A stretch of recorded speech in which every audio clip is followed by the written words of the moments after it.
பகவத்கீதை உண்மை உருவில் 11வது அத்தியாயம் விஸ்வரூபம் 52வது ஸ்லோகம். திரும்ப சொல்லுங்க. ஸ்ரீ பகவான் உவாச்ச சுதுர்தர்ஷமிதம் ரூபம் த்ரஷ்டவானசி அன்னமா தேவாஸ்ய ரூபஸ்ய நித்யம் தர்ஷன காங்கினா. மொழிபெயர்ப்பும் பொருளுரையும் வழங்கியவர் அகில உலக கிருஷ்ண பக்தி இயக்கத்தின் ஸ்தாபக ஆச்சாரியர் தெய்வ திரு பக்தி வேதாந்த சுவாமி ஸ்ரீல பிரபுபாதர். புருஷோத்தமரான முழுமுதற் கடவுள் கூறினார், எனது அன்பு அர்ஜுனா, இப்போது நீ பார்க்கும் எனது இந்த உருவம் காண்பதற்கு மிகவும் அரிதானது. பிரியமான இந்த உருவத்தை தரிசிப்பதற்கான வாய்ப்பை தேவர்களும் எப்போதும் நாடுகின்றனர். பொருளுரை. இந்த அத்தியாயத்தின் 48வது பதத்தில் தனது விஸ்வரூப தோற்றத்தை காட்டி முடித்துவிட்டு பல்வேறு புண்ணிய செயல்கள், யாகங்கள் போன்றவற்றால் அத்தகு ரூபத்தை காண்பது சாத்தியம் அல்ல என்று பகவான் கிருஷ்ணர் அர்ஜுனனிடம் உரைத்தார். இனி இங்கே உபயோகிக்கப்பட்டிருக்கும் சுதுர்தர்ஷம் என்னும் சொல் இரு கரங்களுடன் விளங்கும் கிருஷ்ணரின் ரூபம் விஸ்வரூபத்தை விட ரகசியமானது என்பதை குறிக்கின்றது. தவங்கள், வேத கல்வி, தத்துவ கற்பனை போன்ற பல்வேறு செயல்களுடன் பக்தி தொண்டினை சற்று இணைப்பதன் மூலம் கிருஷ்ணருடைய விஸ்வரூபத்தை காண்பது சாத்தியமாகலாம். அத்தகு முயற்சியில் சற்றேனும் பக்தி இல்லாவிடில் அவனால் காண முடியாது. இது ஏற்கனவே விளக்கப்பட்டது. இருப்பினும் விஸ்வரூபத்திற்கு அப்பாற்பட்டு இரு கரங்களுடன் விளங்கும் கிருஷ்ணரின் ரூபம் பிரம்மா, சிவபெருமான் போன்ற தேவர்களுக்கு கூட காண்பதற்கு மிகவும் அரிதானதாகும். கிருஷ்ணரை காண்பதில் தேவர்கள் ஆவலாக உள்ளனர். இதற்கு ஸ்ரீமத் பாகவதத்தில் ஆதாரம் உள்ளது. கிருஷ்ணர் தனது தாயான தேவிகையின் கற்பத்தில் இருந்த பொழுது ஸ்வர்கலோகத்தில் இருந்த எல்லா தேவர்களும் கிருஷ்ணருடைய அதிசயமான உருவை காண வந்தனர். அச்சமயத்தில் அவர் அவர்களுக்கு தென்படவில்லை என்ற போதிலும் அவர்கள் அருமையான பிரார்த்தனைகளை செலுத்தினர். அவரை காண்பதற்காக காத்திருந்தனர். முட்டாள் மட்டுமே அவரை சாதாரண மனிதராக எண்ணி ஏளனம் செய்வான். அவன் கிருஷ்ணரிடம் அன்றி அவருக்கு உள்ளே இருக்கும் அருவமான ஒன்றிற்கு தனது வணக்கங்களை செலுத்தலாம். ஆனால் இவை அனைத்தும் அபத்தமான செயல்களே. 2 கரங்களுடன் விளங்கும் கிருஷ்ணரின் ரூபத்தினை காண பிரம்மா, சிவன் போன்ற தேவர்களும் விரும்புகிறார்கள். அவஜானந்தி மா மூடா மானுஷம் தனுமாஸ்ரிதம். கிருஷ்ணரை இகழும் முட்டாள்களுக்கு அவர் தென்படுவதில்லை என்பது பகவத்கீதையிலும் உறுதி செய்யப்பட்டுள்ளது. கிருஷ்ணருடைய உடல் பூரண ஆன்மீகமானது, ஆனந்தம் நிறைந்தது, நித்தியமானது. இது பிரம்ம சம்ஹிதையிலும் பகவத்கீதையில் பகவான் கிருஷ்ணரால் நேரடியாகவும் நிச்சயப்படுத்தப்பட்டுள்ளது. அவரது உடல் ஒருபோதும் ஜட உடலை போன்றது அல்ல. ஆனால் பகவத்கீதை அல்லது அது போன்ற இதர வேத இலக்கியங்களை படிப்பதன் மூலம் கிருஷ்ணரை ஆராய முயற்சி செய்பவர்களுக்கு அவர் ஒரு கேள்விக்குரியே. ஜட வழிமுறையை உபயோகிப்பவன் கிருஷ்ணர் சரித்திர புகழ்பெற்ற நபர், தத்துவ ஞானி, ஆனால் சாதாரண மனிதரே என்று கருதுகின்றனர். மேலும் அவர் மிகவும் சக்தி வாய்ந்தவர் என்ற போதிலும் ஜட உடலை ஏற்க வேண்டியிருந்தது என்றும் எண்ணுகின்றனர். பரம உண்மை இறுதியில் அருவமானது என்பதே அவர்களது கருத்து. எனவே உருவமில்லாத இறைவன் ஜட இயற்கையுடன் தொடர்பு கொண்டு உருவத்தை ஏற்றதாக அவர்கள் நினைக்கின்றனர். இது முழுமுதற் கடவுளை ஜட ரீதியில் கணக்கிடுவதாகும். வேறு சிலரின் கணக்கு கற்பனையாக உள்ளது. ஞானத்தை தேடுவோரும் கிருஷ்ணரை பற்றி கற்பனை செய்கின்றனர். அவர்கள் கிருஷ்ணரை காட்டிலும் பரமனின் விஸ்வரூபத்தை முக்கியத்துவம் வாய்ந்ததாக கருதுகின்றனர். இவ்வாறாக கிருஷ்ணருடைய தனிப்பட்ட ரூபத்தை காட்டிலும் அர்ஜுனனின் முன்பு தோன்றிய விஸ்வரூபமே முக்கியமானது என்று சிலர் எண்ணுகின்றனர். அவர்களை பொறுத்தவரை முழுமுதற் கடவுளின் தனிப்பட்ட உருவம் கற்பனையானது. இறுதி நிலையில் பூரண உண்மை ஒரு நபர் அல்ல என்று அவர்கள் நம்புகின்றனர். ஆனால் பகவத்கீதையின் 4ஆம் அத்தியாயத்தில் திவ்யமான முறை விவரிக்கப்பட்டுள்ளது. அதிகாரம் பொருந்திய நபர்களிடமிருந்து கிருஷ்ணரை பற்றி கேட்டறிய வேண்டும். இதுவே உண்மையான வேத வழிமுறை. வேத நெறியை முறையாக கடைபிடிப்பவர்கள் அங்கீகரிக்கப்பட்ட நபர்களிடமிருந்து கிருஷ்ணரை பற்றி கேட்கின்றனர். அவ்வாறு அவரை பற்றி மீண்டும் மீண்டும் கேட்பதன் மூலம் கிருஷ்ணர் மிகவும் பிரியமானவராக ஆகின்றார். நாம் முன்பே பலமுறை விவரித்தபடி கிருஷ்ணர் தனது யோகமாயை எனும் சக்தியினால் மறைக்கப்பட்டுள்ளார். யார் வேண்டுமானாலும் எவர் வேண்டுமானாலும் அவரை காண்பதோ உணர்வதோ சாத்தியம் அல்ல. கிருஷ்ணர் தன்னைத்தானே யாரிடம் வெளிப்படுத்துகிறாரோ அவர் மட்டுமே அவரை காண முடியும். இது வேத இலக்கியத்திலும் உறுதி செய்யப்பட்டுள்ளது. ஒருவன் சரணடைந்த ஆத்மாவாக இருந்தால் அவனால் பூரண உண்மையை உண்மையிலேயே புரிந்து கொள்ள முடியும். கிருஷ்ண உணர்வு தொடர்ந்து செயலாற்றுவதாலும் கிருஷ்ணருக்கு செய்யும் பக்தி தொண்டினாலும் ஒருவனது ஆன்மீக கண்கள் திறக்கப்படும் போது அவன் கிருஷ்ணரை காண முடியும். அத்தகு காட்சி தேவர்களுக்கும் சாத்தியம் அல்ல. எனவே கிருஷ்ணரை புரிந்து கொள்வது தேவர்களுக்கும் கடினம். தேவர்களில் சிறந்தவர்கள் 2 கரங்களுடன் விளங்கும் கிருஷ்ணரின் உருவை காண்பதற்கு எப்போதும் ஆவலுடன் உள்ளனர். கிருஷ்ணருடைய விஸ்வரூபத்தை காண்பது மிக மிக கடினம், எல்லாருக்கும் சாத்தியம் இல்லாதது. இருப்பினும் அவரது தனிப்பட்ட உருவில் ஷியாமசுந்தரராக புரிந்து கொள்வது என்பது அதைவிட கடினமானதாகும். இதுவே முடிவு. नमः ओम विष्णुपादाय कृष्ण प्रेष्ठाय भूतले श्रीमते भक्ति विकास स्वामी नामिने। नमः ओम विष्णुपादाय कृष्ण प्रेष्ठाय भूतले श्रीमते भक्ति वेदांत स्वामी नामिने। नमस्ते सारस्वती देवी गौरवाणी प्रचारिणे निर्विशेषण्यवादी जय श्री कृष्ण चैतन्य प्रभु नित्यानंद श्री अद्वैत गदाधर श्रीवासादि गौर भक्त वृंद। हरे कृष्णा कृष्ण कृष्ण हरे हरे, हरे राम राम राम हरे हरे. ஓகே, ஹரே கிருஷ்ணம். ஸோ இப்போ பகவத்கீதை 11வது அத்தியாயம் விஸ்வரூபத்தை தொடர்ந்து கேட்டுட்டு இருக்கோம். விஸ்வரூபம் கேட்டு முடிச்சாச்சு ஆக்சுவலி. இருந்தாலும் பகவான் அவருடைய திவ்ய ரூபமான ஷியாமசுந்தர ரூபம் காண்பதற்கு எவ்வளவு அரிதானது அப்படின்றத இங்க விவரிக்கிறார் இந்த ஸ்லோகத்துல. சுதுர்தர்ஷம், தர்ஷனம் அப்படின்னா பார்க்கறது, பகவான தர்சனம் பண்றோம் சொல்றோம் இல்லையா, பார்க்கறது. தூர்தர்ஷம் அப்படின்னா அரிது. பகுனாம் ஜன்மனாமந்தே ஞானவான் மாம் பிரபத்தியதே வாசுதேவ சர்வமிதி ச மகாத்மா சுதுர்லப. துர்லப இந்த வார்த்தை சுதுர்லப, இந்த வார்த்தை பகவத்கீதையில முன்னாடி நம்ம பார்த்துருக்கோம். மிக அரிதானவர்கள் யாரு? வாசுதேவ சர்வமிதி, எல்லாமே வாசுதேவர் தான் அப்படின்றத அறிந்து அவர்கிட்ட வந்து சரணடையக்கூடியவர்கள் பல பல ஜென்மங்களா ஞானத்தை வளர்த்து கொண்டு கடைசியில இந்த ஒரு முடிவுக்கு வராங்க அப்படின்னா அவர்கள் மிக அரிதானவர்கள் அப்படிங்கிறார். அது மாதிரி இங்க சுதுர்தர்ஷம் அந்த வார்த்தை இங்க பயன்படுத்தப்பட்டிருக்கு. அதை தான் இங்க பிரபுபாதர் வந்து ரொம்ப விரிவா விவரிக்கிறார். பல விதங்கள்ல எப்படி ஆர்வவாதிகள், மாயாவாதிகள், நாத்திகர்கள் இவங்களுக்கெல்லாம் பகவானை பார்ப்பது சாத்தியம் இல்லை அப்படிங்கிறத தெளிவுபடுத்துறார்.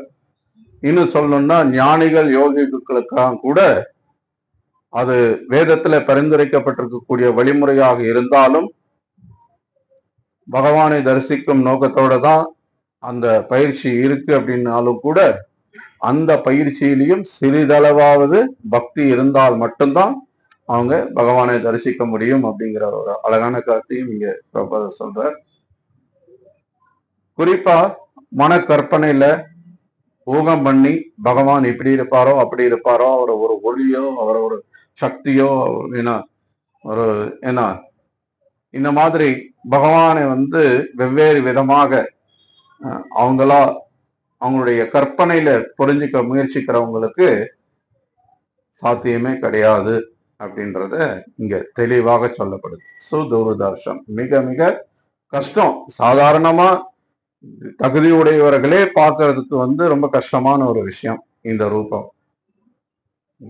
அப்படிப்பட்ட இந்த ரூபத்தை ஏன் அவ்வளவு கஷ்டமா இருக்கு? ஏன்னா பகவான் விரும்புறதில்லை. பகவானுக்கு என்ன வந்தது? அவர் என்ன அவ்வளவு என்ன கேட்கிறவங்களுக்கு எல்லாம் முன்னாடி வந்து நின்று நான் தாம்பா பகவான் தயவு செஞ்சு ஏத்துக்கோ அப்படின்னு கெஞ்ச வேண்டிய கட்டாயம் ஏதாவது இருக்கா அவருக்கு? இல்ல. நம்ம பல முறை சொல்லியிருக்கோம். இப்போ நரேந்திர மோடி தான் இந்தியாவின் பிரதமர் அப்படின்னு அந்த கருத்தை நான் ஏத்துக்க மாட்டேன், இல்ல நான் நம்ப மாட்டேங்க அப்படின்னு நான் இங்க உட்காந்துட்டு ஆர்கியூ பண்ணேன்னா அவர் இங்க வரணுமா? வந்து கிருஷ்ணதாஸ் நான் தான் பிரதமர், இங்க பாரு 3வது முறையா நான் தேர்தலில் ஜெயிச்சு நான் வந்து இப்போ பிரதமர் ஆயிருக்கேன், அதுக்கான சான்றிதழ் எல்லாம் கொடுத்து வீடியோ எல்லாம் காட்டி என்னை நம்ப வைக்க வேண்டிய அவசியம் அவருக்கு இருக்கான்னு? நம்மள மாதிரி ஒரு சாதாரண நபர் தேர்தலில் ஜெயிச்சு ஒரு பதவியை அடையக்கூடியவர், அந்த பதவி நிரந்தரமானது கிடையாது. அவருக்கே அப்படி ஒரு நிலை இருக்கு. அவரே வந்து எல்லாருக்கிட்டையும், அவரை சவால் விடுறவங்க எல்லாருக்கிட்டையும் வந்து தன்னை நிரூபிக்கணும்ன்ற அவசியம் இல்லை அப்படின்னும் பட்சத்துல பகவான் யாரு?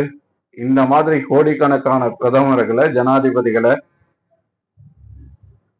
பார்க்கிறவர். அது மட்டும் இல்ல, இவங்களை விட உயர்ந்த நிலையில இருக்கக்கூடிய தேவர்கள், இந்திரா, சந்திரா, வாயு, வருணா, அவங்களுடைய நிலையெல்லாம் நம்மளோட ஒப்பிட்டு பார்க்கும்போது ரொம்ப ரொம்ப உயர்வான நிலை. தேவலோகத்துக்கு போகணும்னா அவ்வளவு எளிதான ஒரு விஷயம் கிடையாது. என்ன, குறைஞ்சபட்சம் 100 வாழ்க்கைக்கு 100 வாழ்க்கையில வந்து நீங்க கொஞ்சம் கூட பொய்யே பேசக்கூடாது, ஒரு பொய் கூட பேசிருக்க கூடாது.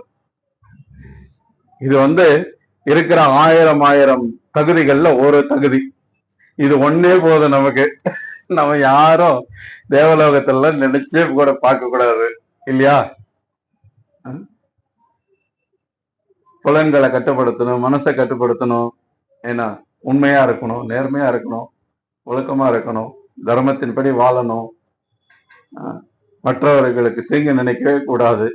நினைக்கவே கூடாது, செய்யறத பத்தி சொல்லல, நினைக்கவே கூடாது. இதெல்லாம் இருந்தாதான் தேவலோகத்துக்கு போக முடியும். அதுவும் வந்து ஒரு வாழ்க்கை 2 வாழ்க்கை இல்லை, 100 வாழ்க்கைக்கு இதெல்லாம் பயிற்சி செய்யணும். நம்மளால ஒரு நாளே முடிய மாட்டேங்குது. ஒரு வாழ்க்கையை பத்தி சொல்றதுக்கு என்ன இருக்கு, 100 வாழ்க்கையை பத்தி சொல்றது என்ன இருக்கு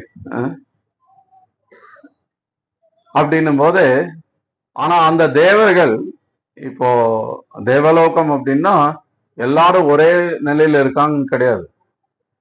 இப்போ இருக்கிறதுலே பூமிக்கு நெருக்கமானது வந்து சந்திரலோகம்னு சொல்லப்படுது. சந்திரலோகத்துக்கு மேல பல லோகங்கள் இருக்கு. தேவர்களுக்கு ராஜாவா இந்திரன் இருக்கிறார், இந்திரலோகம் இருக்கு. அதுக்கு மேல இன்னும் பல லோகங்கள் இருக்கு. பிரம்மலோகம் இருக்கிறதுலே ரொம்ப உயர்வானது. எந்த அளவுக்கு நீங்க மேல மேல போறீங்களோ அந்த அளவுக்கு ஆயுள் ரொம்ப நீண்டு இருக்கும். நீங்க பகவத்கீதையிலே நம்ம படிச்சிருக்கோம் முன்னாடி, சகஸ்ர யுக பர்யந்தம் அகரே பிரம்மனோ விதகு. பிரம்மாவோட ஆயுள் வந்து எப்படி சொல்லப்படுது, இந்த சதுர்யுகம் இருக்கு. இப்ப நம்ம கலியுகம் வந்து ஒரு யுகம் 4,32,000 வருஷம். இது மாதிரி 4 யுகங்களையும் சேர்த்தோம்னா சத்திய, திரேதா, துவாபர, கலி, இது மாதிரி 10 மடங்கு 4,32,000 இன்னொரு 0 சேர்த்தீங்கன்னா அது வந்து ஒரு சதுர்யுகத்தினுடைய அளவு. அது மாதிரி என்ன, சகஸ்ர யுக பரியந்தம் 1000 சதுர்யுகம் சேர்ந்தது அப்படின்னா பிரம்மாவுக்கு ஒரு பகல் ஏன்னா 12 மணி நேரம்.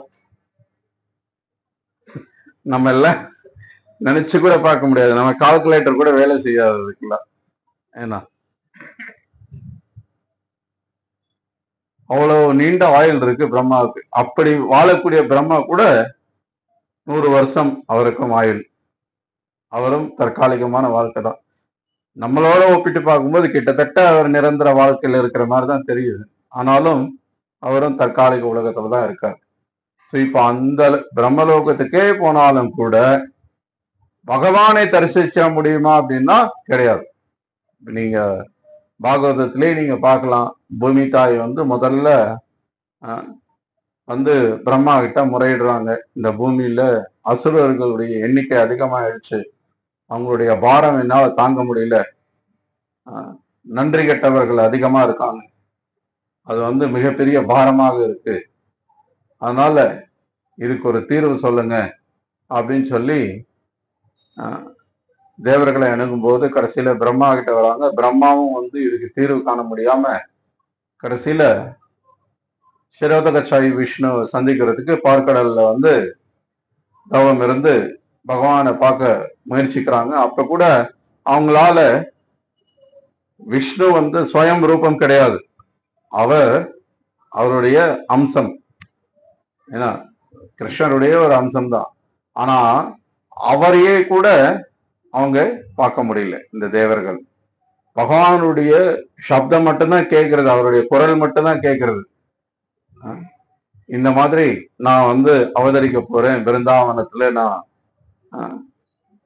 என்னுடைய லீலையை செய்யறதுக்காக வர போறேன். அப்ப இந்த அசுரர்களை எல்லாத்தையும் நான் கவனிச்சுக்கிறேன் அப்படின்னு சொல்லி பகவான் சொல்லி அவங்களை திருப்பி அனுப்புறாரு. ஸோ அப்ப கூட நம்ம அங்க பாகவத்துல டிஸ்கிரிப்ஷன் பார்த்தோம்னா பகவானே அவங்க நேருக்கு நேர் பார்க்கல, பகவானுடைய குரல் மட்டும் தான் அவங்க காதுல கேட்கிறது. ஸோ அப்படி இருக்கும்போது ஸ்வயம் ரூபமான சியாமசுந்தர ரூபம் கிருஷ்ணருடைய மூல ரூபத்தை அவ்வளவு எளிதா எல்லாரும் தரிசனம் பண்ணிட முடியாது.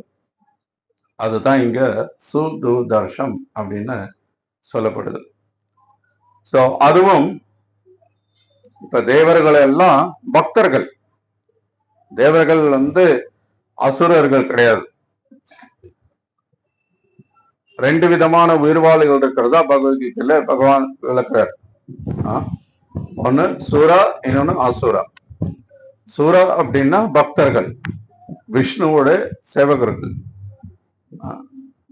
இன்னொரு விதமான மக்கள் அசுரர்கள். அசுரா அப்படின்னா அவங்க பகவானை ஏற்காதவர்கள், பகவானுடைய கொள்கைகளுக்கு எதிராக செயல்படக்கூடியவர்கள். இப்ப இந்த ரெண்டு பேர்ல தேவர்கள் பகவானுடைய கொள்கைகளை ஏற்று பகவானுடைய சேவையில் ஈடுபடக்கூடியவர்கள், பகவானுடைய இந்த ராஜ்யத்தை நிர்வாகம் செய்யறதுக்காக ஒரு பொறுப்பு அவங்களுக்கு கொடுக்கப்பட்டிருக்கு, அந்த பொறுப்புல ஈடுபடக்கூடியவர்கள். ஸோ அப்படிப்பட்டவர்களுக்கு பகவானை தரிசிப்பது எளிதான விஷயம் அல்ல. ஏன் இன்னும் சொல்லணும்னா, இப்போ இந்திரலோகம் இந்திரலோகத்திலேயோ அல்லது சந்திரலோகத்திலேயோ வேற இந்த தேவலோகங்கள் இருக்கிறவங்க மேல இருக்கக்கூடிய மகரலோகம் அல்லது பிரமலோகத்துல இருக்கக்கூடியவங்க எல்லாம் தரிசிக்கிறதே ரொம்ப அரிது. அவங்க இந்த பௌதிக உலகத்துக்குள்ளேயே இருக்கிறவங்க தான்.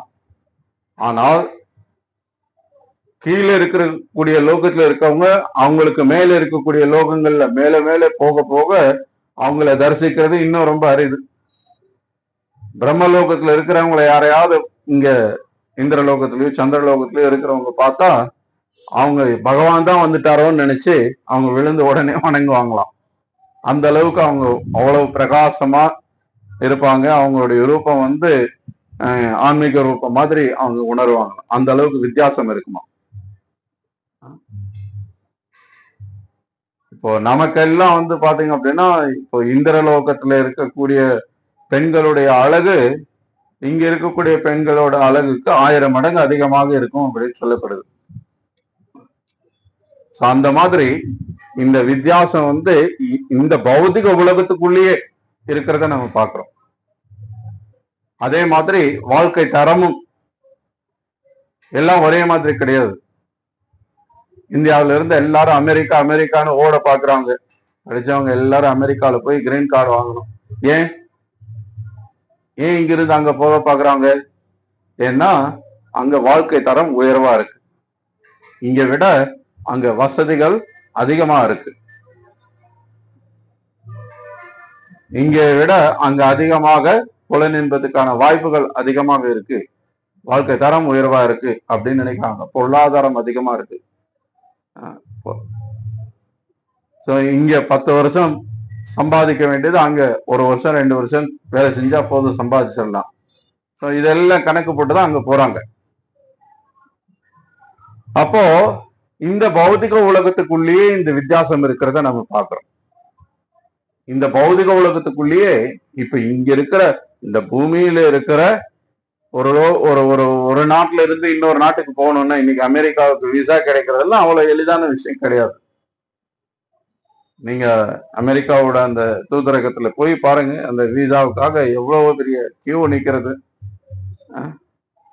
மக்கள் அதை விசா கிடைச்சிருச்சுன்னா அவங்க வைகுண்டமே போன மாதிரி நினைக்கிறாங்க. அவ்வளவு சந்தோஷம் மக்களுக்கு கிடைக்கிறது. இந்த பூமியில இருக்கிற ஒரு இடத்துல இருந்து இன்னொரு இடத்துக்கு போறதுலயே இவ்வளவு வித்தியாசம் இருக்கு அப்படின்னு போது, ஒரு லோகத்துல இருந்து இன்னொரு லோகத்தை பத்தி சொல்றதுக்கு என்ன இருக்கு, அதுலயும் இன்னும் மேல மேல இருக்கக்கூடிய லோகங்களை பத்தி சொல்றதுக்கு என்ன இருக்கு, இந்த எல்லா லோகங்களையும் கடந்து ஆன்மீக வானத்துல இருக்கக்கூடிய வைகுண்டத்தை பத்தி சொல்றதுக்கு என்ன இருக்கு. இதெல்லாம் நம்மளால கற்பனை கூட பண்ணி பார்க்க முடியாது. ஆனாலும் இப்ப இவ்வளவு கஷ்டமான ஒரு விஷயத்த நம்ம பயிற்சி பண்ணிட்டு இருக்கிறோமா, இந்த ஹரே கிருஷ்ணா ஹரே கிருஷ்ணான்னு நம்ம சொன்னோம்னா நம்ம வைகுண்டத்துக்கு போயிட முடியுமா அப்படின்னு நமக்கு சந்தேகம் வந்துடக்கூடாது. ஏன்னா இப்ப இங்க பிரபுபாதர் சொல்ற மாதிரி இந்த வழிமுறை நம்மள ஊகம் பண்ணது கிடையாது, நம்ம கற்பனை பண்ணது கிடையாது. இது சாட்சாத் பகவானே கொடுத்திருக்கிற வழிமுறை. கோலோக்கேர பிரேமதான ஹரிநாம சங்கீர்த்தனா அப்படின்னு நரோத்தமதாஸ் தாக்கூர் சொல்றார். அவருடைய பூர்வாச்சாரியர்கள் ஒருத்தர். இந்த ஹரிநாம சங்கீர்த்தனம் என்றது கோலோக்கேர பிரேமதான, கோலோக்கத்திலிருந்து வரக்கூடிய ஒரு விஷயம். இது இங்க நம்ம உருவாக்குறது கிடையாது. பக்தி வேதாந்த சுவாமி பிரபுபாத இஸ்கான் ஸ்தாபகர் ஹரே கிருஷ்ண இயக்கத்தை உருவாக்கி வச்சோ, அதனால ஹரே கிருஷ்ணான்னு பாடுறாங்க அப்படின்னு நிறைய பேர் நினைக்கிறாங்க. ஆனா அது உண்மை கிடையாது. ஹரே கிருஷ்ணா கிருஷ்ண கிருஷ்ணா ஹரே ஹரே, ஹரே ராம ராம ராம ஹரே ஹரே இதி சோதசக நாம் கலிகல்மஷனாசனம் நகதப்பரதரோபாய சர்வ வேதேஷ திருஷதே அப்படின்னு புராணங்கள் சொல்லுது. என்ன அர்த்தம்? வேதம் முழுவதும் நீங்க ஆராய்ந்து பார்த்தாலும் தேடி பார்த்தாலும் இந்த 16 நாமங்கள் கொண்ட இந்த ஹரே கிருஷ்ணா மந்திரத்தை விட சிறந்த ஒரு உபாயம் இந்த கலியுகத்தினுடைய கல்மஷங்களை எல்லாம் போக்குறதுக்கு, இருக்கிற அனர்த்தங்களை எல்லாத்தையும் தூய்மைப்படுத்துறதுக்கு இதை விட ஒரு சிறந்த வழிமுறை ஏதாவது இருக்குமான்னா கிடையாதுன்னு சாஸ்திரம் சொல்றது. அதனால நம்ம இந்த ஹரே கிருஷ்ணா மந்திரத்தை ஜபம் பண்றோம். சாஸ்திரம் சொல்றது, ஆச்சாரியர்கள் சொல்லியிருக்காங்க, பகவான் பரிந்துரைக்கிறார். அதனாலதான் நம்ம ஹரே கிருஷ்ண இயக்கம், நம்ம ஹரே கிருஷ்ண இயக்கத்தை உருவாக்குனதுனால நம்ம ஹரே கிருஷ்ணா மந்திர ஜபம் பண்ணல. இப்ப வேற ஏதாவது பேர்ல மந்திரத்தை இயக்கத்தை உருவாக்கி இருந்தா வேற ஏதாவது மந்திரம் சொல்லுமா? அப்படிலாம் கிடையாது.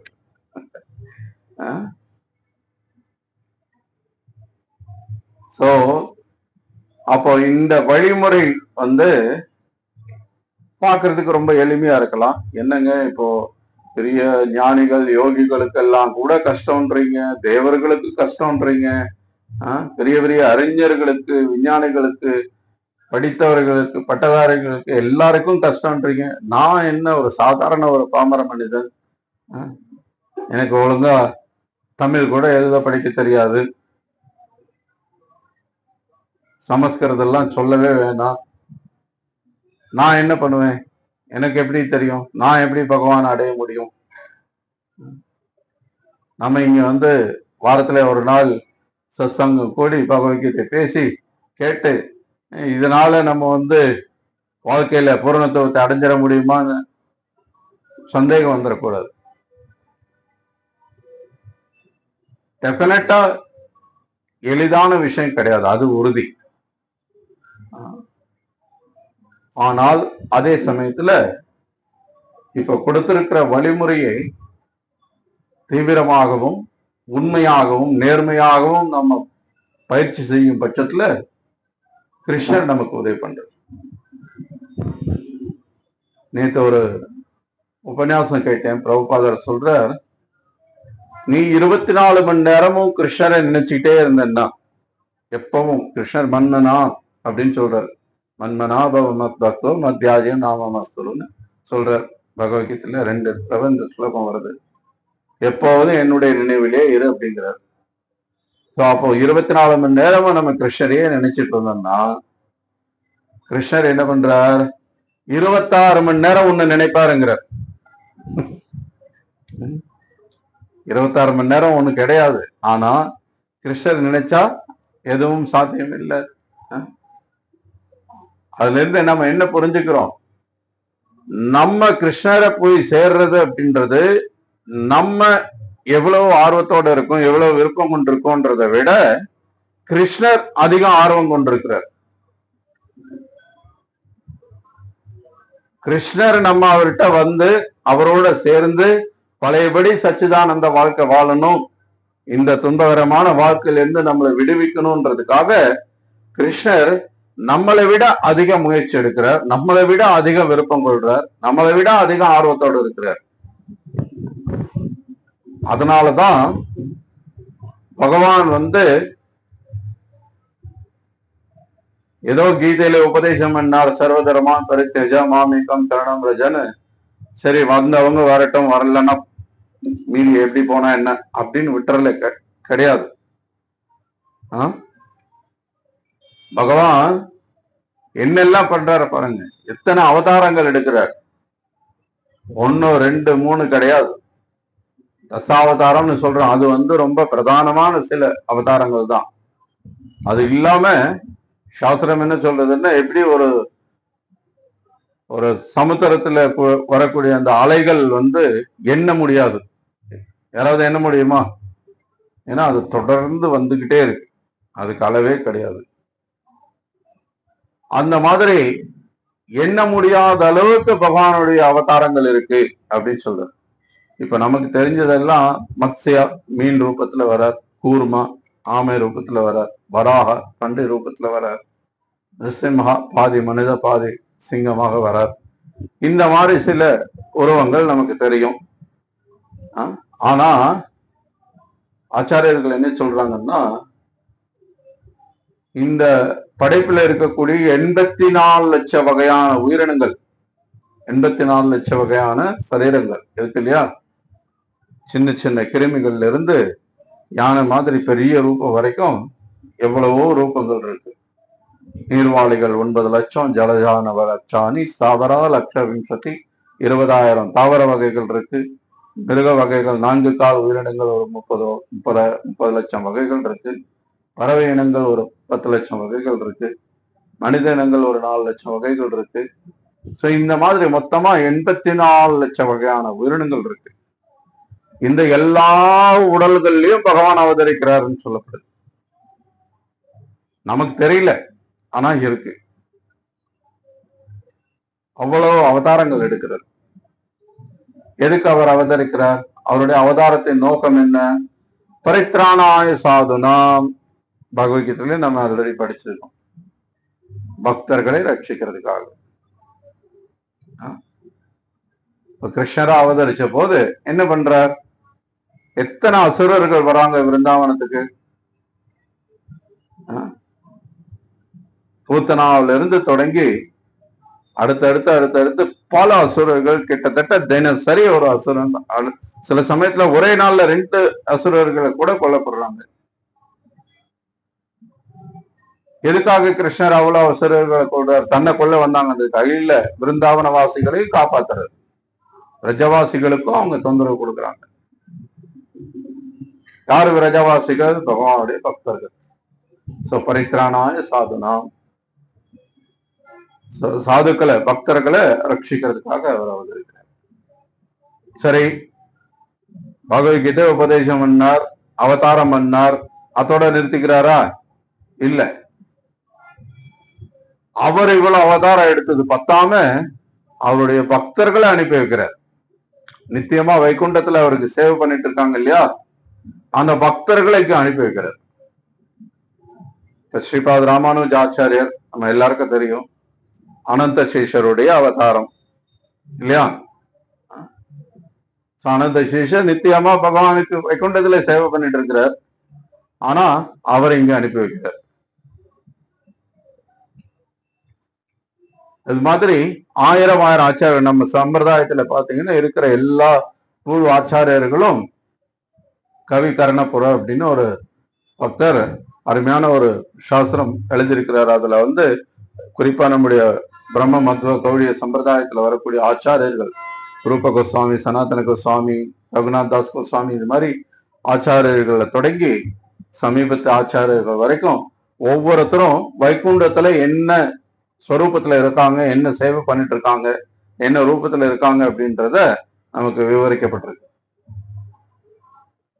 கிருஷ்ணர் அவதரிச்சு வரும்போது கிருஷ்ணன் லீலையில என்னவா இருந்தாங்க, சைத்தன்ய மகாபிரபு லீலை பண்ணும்போது சைத்தன்ய மகாபிரபு லீலையில அவங்க அதே பக்தர்கள் எப்படி பங்கெடுத்துக்கிட்டாங்க, இதெல்லாம் நமக்கு சொல்லப்பட்டிருக்கு. அப்ப எவ்வளவு பக்தர்கள் அவதரிச்சிருக்காங்க, எண்ணிலடங்காத பக்தர்கள். பகவானுடைய அவதாரமே இவ்வளவு எண்ணிலடங்காத இருக்கு. அது இல்லாம அவருடைய பக்தர்களுடைய அவதாரங்கள் எண்ணிலடங்காத அவதாரங்கள் இருக்கு, ரூபங்கள் எண்ணிலடங்காத முறை அவங்க தோன்றுகிறார்கள். சோ இதெல்லாம் பாத்தீங்க அப்படின்னா அடுத்து பகவான் இவ்வளவு வேத ஞானம் இவ்வளவும் கொடுத்திருக்கிறார். 4 வேதங்கள், புராணங்கள், உபநிஷத்துக்கள், இதிகாசங்கள் எல்லாம் எதுக்காக கொடுக்கப்பட்டிருக்கு? ஒரே நோக்கம், பந்தப்பட்ட ஜீவாத்மாக்களான நம்மள இந்த பௌதிக இருப்பில இருந்து விடுவிக்கணுன்றதுக்காக. சோ அதனால இந்த எல்லாமே பாத்தீங்க அப்படின்னா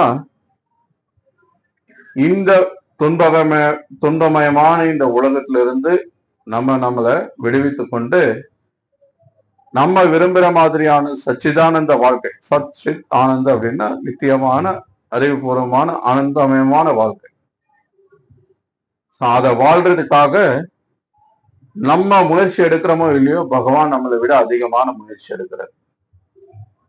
அதனாலதான் ஆச்சாரியர்கள் சொல்லுவாங்க, நம்ம அவரை நோக்கி ஒரு படி மேல ஏறணும் அப்படின்னா அவர் நம்மளை நோக்கி 10 படி கீழே வர்றார், நமக்கு கை கொடுத்து தூக்குறதுக்காக. சோ அப்போ பகவான் அந்த அளவுக்கு கருணை மிக்கவர். இப்போ நம்ம கையில இருக்கு, நம்ம எவ்வளவு தீவிரமா இதை பயிற்சி செய்யறோம், எவ்வளவு உண்மையா பயிற்சி செய்யறோம், எவ்வளவு நேர்மையா பயிற்சி செய்யறோம், இதை பொறுத்து பகவான் நமக்கு உதவி பண்றார். சோ பகவானோட உதவியோட நம்ம ஒரு விஷயத்தை செய்யும் போது அது ரொம்ப சுலபமாகுது. அதனாலதான் இருக்கிறதுலே ரொம்ப சுலபமான வழிமுறைன்னு சொல்லப்படுது.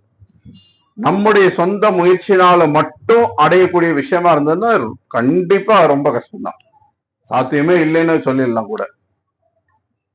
ஏன்னா நமக்கு ஆயுள் கம்மி, மந்த புத்தி, ஞாபக சக்தி கிடையாது. பாகவதம் ரொம்ப அழகா வர்ணிக்கப்பட்டிருக்கு 12வது ஸ்கந்தத்துல. ஏன்னா இந்த கலியுகத்துல நம்முடைய நிலை என்ன அப்படின்றத தெளிவா சொல்லப்பட்டிருக்கு. மந்தா சுமந்த மதையோ.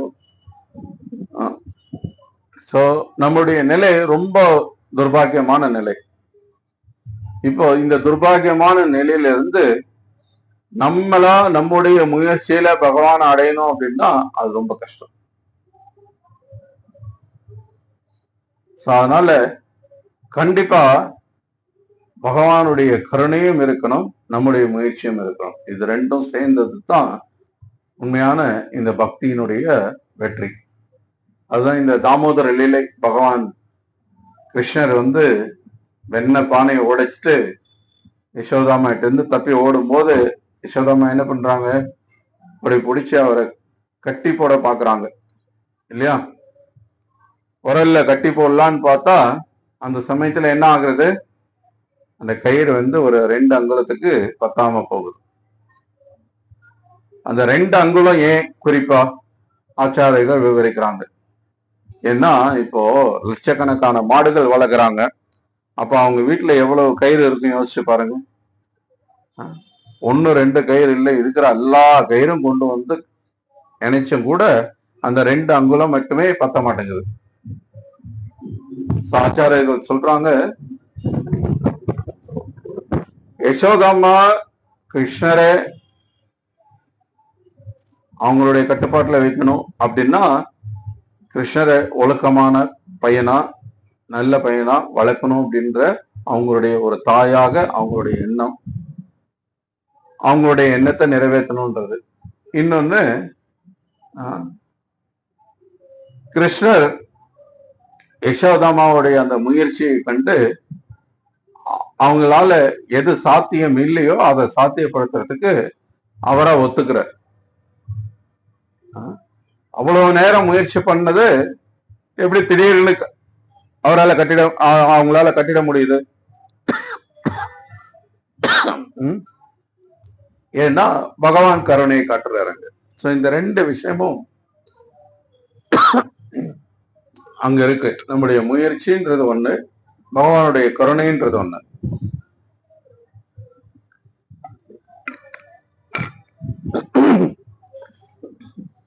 இந்த ரெண்டு இருக்கும்போது மட்டும்தான் இந்த பக்தியில நம்ம முன்னேற முடியும். சில சமயத்துல சிலர் மாயாவாத மாதிரி பேசுவாங்க. இல்லைங்க, எல்லாமே பகவானுடைய கருணை தான். நான் ஒருத்தர்கிட்ட பேசிட்டு இருந்தேன், நீங்க ஏகாதசி அன்னைக்கு விரதம் இருக்கீங்களா, தானியம் சாப்பிடாம இருக்கிற பயிற்சி பண்றீங்களா அப்படின்னு கேட்டேன். பகவான் விருப்பப்பட்டா நான் அதை செய்வேங்க அப்படின்னாரு.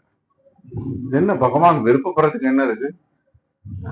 விருப்பப்பட்டுதான் ஆல்ரெடி சொல்லிதான் பக்தர்கள் எல்லாரும் அதை பயிற்சி பண்ணிட்டு இருக்காங்க. ஏகாதசி அன்னைக்கு தானியம் சாப்பிடக்கூடாதுன்றது நம்ம ஒரு பயிற்சி. இதுல என்ன தனிப்பட்ட முறையில உங்ககிட்ட பகவான் சொல்லணுமா என்ன அப்படின்னு கேட்டா, இல்லைங்க, எதுவுமே பகவான் விருப்பம் இல்லாம சாத்தியம் இல்லை அப்படின்னாரு. ஆல்ரெடி சர்வதர்மான் பரித்தியாஜா மாமேகம் சரணாம் ரஜான்னு 5000 வருஷத்துக்கு முன்னாடியே சொல்லிட்டாரு. இப்ப தனியா உங்ககிட்ட சொல்லணுமா என்ன அப்படின்னா திரும்ப திரும்ப அதையே சொல்றாரு. அப்படின்னா என்ன அர்த்தம்? கிட்டத்தட்ட அவர் இவர் என்ன செய்யணும்னு விருப்பப்படுறாரோ அதை பகவான் விருப்பப்படுறார். இவர் செய்ய விருப்பப்படாததெல்லாம் இன்னும் பகவான் விருப்பப்படல அப்படின்னு சொல்லி தட்டி கழிக்க பாக்குறார். பல முறை நம்ம மக்களை கோயிலுக்கு வாங்க அப்படின்னு கூப்பிட்டோம்னா நிறைய இந்த டோனர்ஸ் எல்லாம் இருக்காங்க. நம்ம போய் திருவிழாவுக்கு அழைப்புதல் கொடுத்து வாங்கன்னு கூப்பிட்டா, பகவான் கூப்பிட்டா கண்டிப்பா வந்துடுறேங்க. பகவான் என்னைக்கு வர வேணாம்னு சொன்னார் முதல்ல? பகவான் முதல்ல என்னைக்கு வர வேணாம்னு சொன்னார் சொல்லுங்க? பகவான் எப்பவுமே சரணடைய சொல்லிதான் சொல்லிட்டு இருக்கிறார்.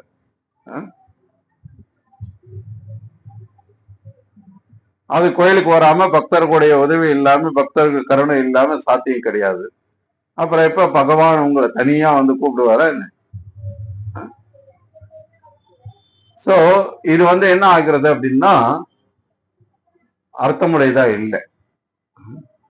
அதே சமயத்துல இன்னொரு சிலர் என்ன சொல்லுவாங்க, எல்லாம் பகவானுடைய கருணைங்க அப்படின்னு சொல்லி இந்த மாதிரி தட்டி கழிப்பாங்க. இன்னொரு சிலர் என்ன சொல்லுவாங்க, இல்ல நம்ம நினைச்சா எதை வேணா பண்ணிடலாங்க, நம்ம பயிற்சி இப்படிதானே நமக்கு சொல்லி கொடுத்துருக்காங்க, நம்ம அதை செஞ்சோம்னா பகவான் கண்டிப்பா நமக்கு தரிசனம் கொடுப்பார், கண்டிப்பா நம்ம வைகுண்டத்துக்கு போகலாம் அப்படின்னு ஒரு சிலர் சொல்லுவாங்க. அதுவும் சரி கிடையாது. ஏன்னா நம்முடைய முயற்சினால மட்டும் சாத்தியமாகிற விஷயம் கிடையாது. சில பக்தி சித்தாந்த சரஸ்வதி தாக்கூர், சில பிரபுபாருடைய குரு இதுக்கு ஒரு அழகான ஒரு உதாரணம் கொடுப்பார். ஒரு சின்னதா ஒரு சம்பவம் சொல்லுவார்.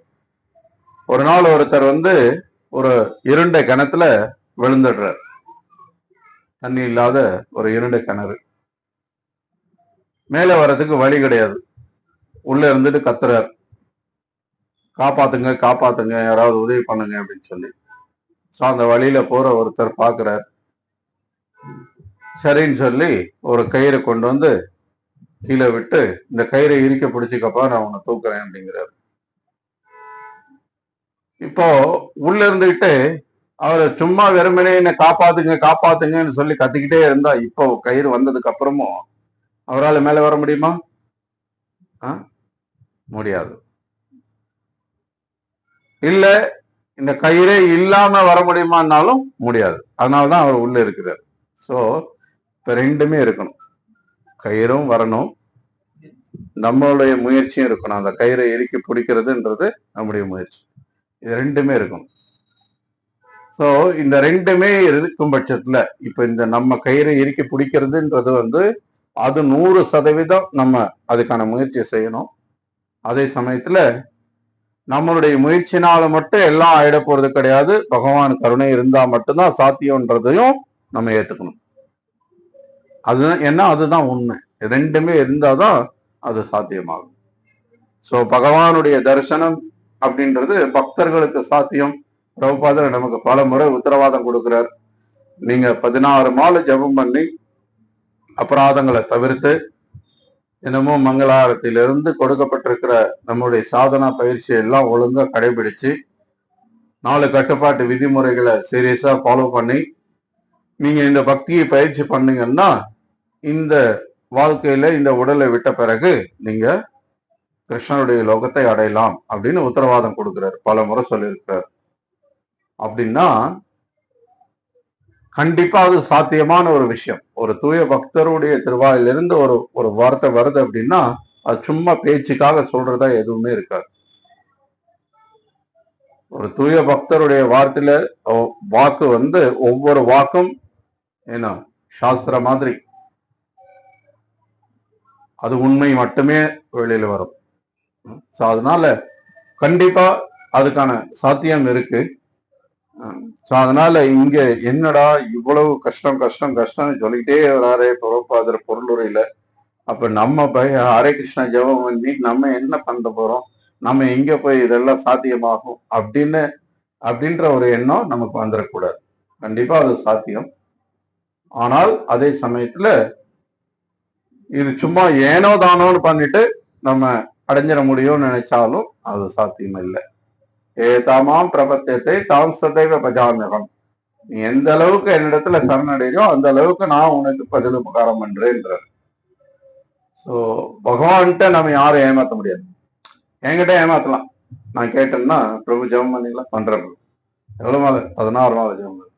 புக்கு படிக்கிறீங்களா? படிக்கிறேன். பாகவதம், சைத்தன்ய சரிதம் எல்லா புக்கும் படிச்சுட்டேன். பிரபு 4 தடவை படிச்சுட்டேன். 5வது தடவை படிச்சுட்டு இருக்கேன். எல்லாம் சொல்லலாம். நான் உங்க வீட்டுல பார்க்க போறது கிடையாது. அல்லது நீங்க உங்ககிட்ட நான் 1000 போய் சொல்லிட்டு இருக்கலாம்.